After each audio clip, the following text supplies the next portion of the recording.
Gemini 3, ये नाम दो बिल्कुल अलग कहानियों को जोड़ता है। एक कहानी है आसमान की बुलंदियों की और दूसरी आर्टिफिशियल इंटेलिजेंस की गहराई की। तो चलिए पता लगाते हैं कि 60 साल पुराने एक स्पेस मिशन और आज के सबसे एडवांस्ड एआई मॉडल में आखिर क्या बात कॉमन है। तो सबसे पहले चलते हैं थोड़ा समय में पीछे। सोचिए 1960 का दशक है। स्पेस रेस अपने पूरे जोरों पर है। इंसान को पहली बार स्पेस में तो भेज दिया गया था, लेकिन अगला सबसे बड़ा लक्ष्य था चांद पर उतरना। और इस बड़े सपने को हकीकत बनाने के लिए एक पुल की जरूरत थी। उसी पुल का नाम था प्रोजेक्ट जेमिनी। आप देखिए, जेमिनी प्रोग्राम के जो लक्ष्य थे वो बिल्कुल साफ थे। ये कोई मामूली प्रैक्टिस नहीं थी। ये वो जरूरी स्किल सीखने का मिशन था जिसके बिना चांद पर जाना खैर नामुमकिन था। क्या सीखना था? पहली बात, स्पेस में लंबे समय तक रहना, मतलब 2-2 हफ्ते तक। दूसरी, स्पेस में उड़ते हुए क्राफ्ट को दूसरे से जोड़ना। और तीसरी, स्पेस सूट पहनकर क्राफ्ट से बाहर निकलना यानी स्पेस वॉक करना। अपोलो मिशन की पूरी कामयाबी इन्हीं 3 चीजों पर टिकी थी। और इसी कड़ी में जेमिनी 3 मिशन एक गेम चेंजर साबित हुआ। क्यों? क्योंकि ये इतिहास का पहला ऐसा स्पेसक्राफ्ट था जिसमें इंसानों ने अपने खुद के थ्रस्टर्स का इस्तेमाल करके अपना ऑर्बिट, मतलब अपना रास्ता बदला था। इसका मतलब समझते हैं? एस्ट्रोनॉट्स अब सिर्फ यात्री नहीं थे, वो स्पेस के पायलट बन गए थे। ये एक बहुत बड़ी छलांग थी। और जब मिशन शुरू हुआ तो सबकी सांसें अटकी हुई थीं। लॉन्च के समय एक बहुत बड़ा खतरा था पोगो इफेक्ट का। ये इतना जोरदार वाइब्रेशन होता था कि पूरा रॉकेट ही तबाह हो सकता था। लेकिन इंजीनियर्स ने इसका हल निकाल लिया था। और जब एस्ट्रोनॉट गस ग्रिसम ने ऑर्बिट में पहुंचकर कहा, "it was a very smooth ride", यानी सफर बहुत आरामदायक था, तो ये सिर्फ एक लाइन नहीं थी। ये इस बात का सबूत था कि एक बहुत बड़ी जानलेवा समस्या को सुलझा लिया गया है। ये एक जबरदस्त इंजीनियरिंग जीत थी। तो ये तो थी 1965 की कहानी, लेकिन अब यहां से कहानी में एक दिलचस्प मोड़ आता है। क्या हो अगर कोई कहे कि सबसे जरूरी जेमिनी 3 मिशन शायद अभी इसी वक्त लॉन्च हो रहा है? जी हां, मिलिए गूगल के जेमिनी 3 एआई से। इसका लॉन्च एक नई दौड़ की शुरुआत है। एक ऐसी रेस जो स्पेस में नहीं बल्कि आर्टिफिशियल इंटेलिजेंस के नए मोर्चे पर लड़ी जा रही है। देखिए, एक ही नाम के 2 मिशन। एक तरफ नासा का 1965 का जेमिनी 3, एक छोटा सा स्पेस कैप्सूल जिसका मिशन था स्पेस में रास्ता बदलना। और दूसरी तरफ है 2025 का गूगल का जेमिनी 3 प्रो, एक एआई मॉडल जिसका मिशन है एजेंटिक वर्कफ्लो को मास्टर करना। भले ही इनके बीच 60 साल का फासला हो, पर इनका जज्बा एक ही है, नई सरहदों को पार करना। तो आखिर इस नए जेमिनी का मिशन है क्या? इसके लक्ष्य क्या है? और आपको जानकर हैरानी होगी, इसके जो मकसद हैं वो काफी हद तक उस ओरिजिनल स्पेस मिशन से मिलते जुलते हैं। इसका सबसे बड़ा मिशन है एजेंटिक वर्कफ्लो को मास्टर करना। अब ये क्या चीज है? आसान भाषा में कहें तो ये एआई की वो काबिलियत है जिससे वो बड़े और मुश्किल कामों को खुद ब खुद शुरू से आखिर तक पूरा कर सके। जैसे किसी ने एआई से कहा, मेरे लिए एक फैमिली ट्रिप प्लान करो, और उसने फ्लाइट्स, होटल्स, सब कुछ प्लान कर दिया। मतलब एआई अब सिर्फ सवालों के जवाब नहीं देगा, बल्कि पूरे के पूरे काम को अंजाम देगा। तो इसके मिशन के सामने चुनौतियां क्या हैं? पहली, मुश्किल से मुश्किल समस्याओं पर इंसानों जैसी समझ हासिल करना। दूसरी, लंबे कामों के लिए प्लानिंग करना।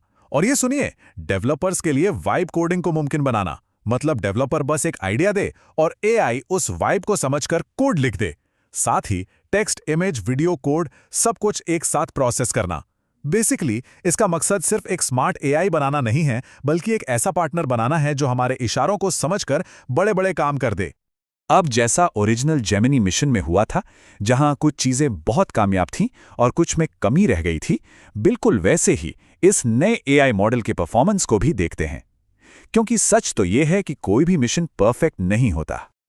और परफॉर्मेंस की बात करें तो जेमिनी 3 प्रो ने आते ही धूम मचा दी है। ये है LMRNA लीडर बोर्ड।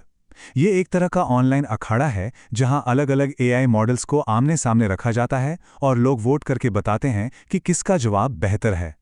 यहां पर 1500 का एलो स्कोर पार करना एक बहुत बड़ा मील का पत्थर माना जाता है।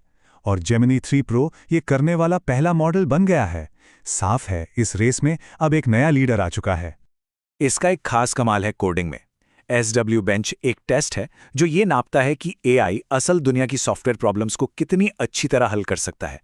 और इसमें इसका स्कोर है 76.2%। ये बिल्कुल वैसा ही है जैसे ओरिजिनल जेमिनी 3 ने अपना ऑर्बिट बदलकर दिखाया था। ये इस बात का सबूत है कि ये मॉडल सिर्फ बातें नहीं बनाता, ये असल में काम करके दिखाता है। लेकिन हर कहानी में एक लेकिन होता है। इसकी एक बहुत बड़ी कमी भी सामने आई है। ओमनिसिस इंडेक्स पर इसका हैल्यूसिनेशन रेट है 88%। हैल्यूसिनेशन मतलब ऐसी बातें कहना जो सच नहीं है, पर पूरे आत्मविश्वास के साथ।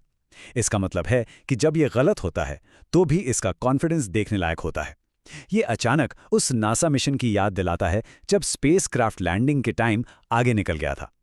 टेक्नोलॉजी कितनी भी पावरफुल हो, अभी भी परफेक्ट नहीं है। और हाँ, इतनी जबरदस्त काबिलियत मुफ्त में तो नहीं आती। ये टेबल साफ दिखाता है कि जेमिनी 3 प्रो अपने पिछले वर्जन 2.5 प्रो से थोड़ा महंगा है। मतलब बेहतर परफॉर्मेंस के लिए थोड़ी ज्यादा कीमत चुकानी पड़ेगी। डेवलपर्स और कंपनियों के लिए ये एक जरूरी फैक्टर है। चलिए अब एक किस्से की बात करते हैं। ये सुनने में तो थोड़ा अजीब लगेगा, पर इसका मतलब बहुत गहरा है। हम बात कर रहे हैं द सैंडविच इंसिडेंट की, और देखेंगे कि इसका आज की एआई रेस से क्या लेना देना है। तो हुआ यह कि 1965 में एस्ट्रोनॉट जॉन यंग ने चुपके से अपनी जेब में एक सैंडविच रखा और स्पेस में ले गए। अब स्पेस में जाकर उन्होंने सैंडविच निकाला, लेकिन जीरो ग्रेविटी में सैंडविच के टुकड़े इधर उधर हवा में तैरने लगे। ये छोटे छोटे टुकड़े स्पेसक्राफ्ट के नाजुक इलेक्ट्रॉनिक्स के लिए बहुत बड़ा खतरा बन सकते थे। बात छोटी सी थी, पर इस पर यूएस कांग्रेस में बवाल मच गया और नासा को इस पर सख्त नियम बनाने पड़े। उस एक सैंडविच ने एक बड़ा सवाल खड़ा कर दिया। फाइनल फैसला कौन लेगा? वो इंसान जो सरहद पर है, या वो बड़ी सी संस्था जिसने उसे वहां भेजा है? ये स्वायत्ता और नियंत्रण के बीच की एक पुरानी लड़ाई है। तो आज का सैंडविच इंसिडेंट क्या है? वो है गूगल का फुल स्टैक एडवांटेज। इसका मतलब क्या है?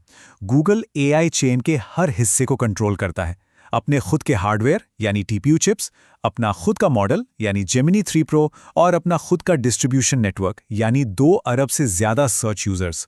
ये एंड टू एंड कंट्रोल उन्हें एक ऐसी ताकत देता है जो उनके कॉम्पिटिटर्स के पास नहीं है। तो बात फिर वहीं आकर रुकती है, कंट्रोल पर।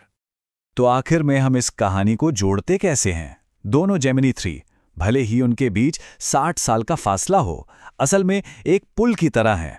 ऐसे पुल जो इंसानियत को नई सरहदों की तरफ ले जा रहे हैं। 1965 का जेमिनी 3 वो पुल था जिसने साबित किया कि इंसान स्पेस में अपने क्राफ्ट को कंट्रोल कर सकता है।